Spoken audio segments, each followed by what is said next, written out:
ஒரு அழகான, பசுமை நிறைந்த, அமைதியான காட்டில் ஒரு பெரிய, சக்தி வாய்ந்த, அழகான சிங்கம் வாழ்ந்து வந்தது. அந்த காட்டில் அது எல்லாவற்றுக்கும் அரசன்.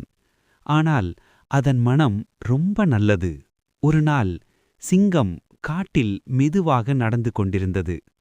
அப்போது அதை கவனிக்காமல் வேட்டைக்காரன் போட்ட ஒரு பெரிய வலையில் சிங்கம் மாட்டிக்கொண்டது.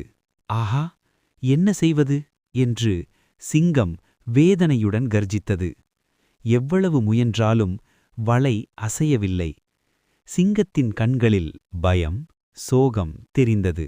அதே நேரத்தில் அருகிலிருந்த ஒரு சின்ன எலி இதையெல்லாம் பார்த்தது. சிங்கம் எலியை பார்த்ததும் மெதுவாக சொன்னது, "நீ ரொம்பச் சின்னவன், என்னை எப்படி காப்பாற்ற முடியும்?" அந்தச் சின்ன எலி தைரியமாக சிரித்தது. மெதுவாக சொன்னது, "அரசே, உடம்பு பெரியதாக இருந்தால்தான் உதவி செய்ய முடியும் என்று இல்லை. முயற்சி இருந்தால் போதும்."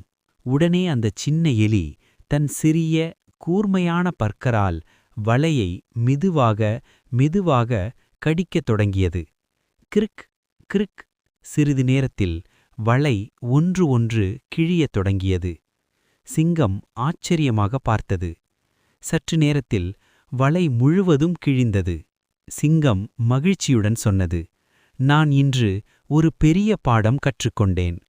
சின்னவன் என்று யாரையும் குறைவாக பார்க்கக்கூடாது." எலியும் சிரித்துக்கொண்டே சொன்னது, "நட்பு, உதவி, அவை அளவால் அல்ல, மனதால்தான் பெரியது."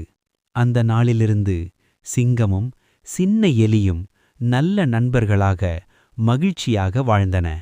நீதி: யாரும் சிறியவர்கள் இல்லை.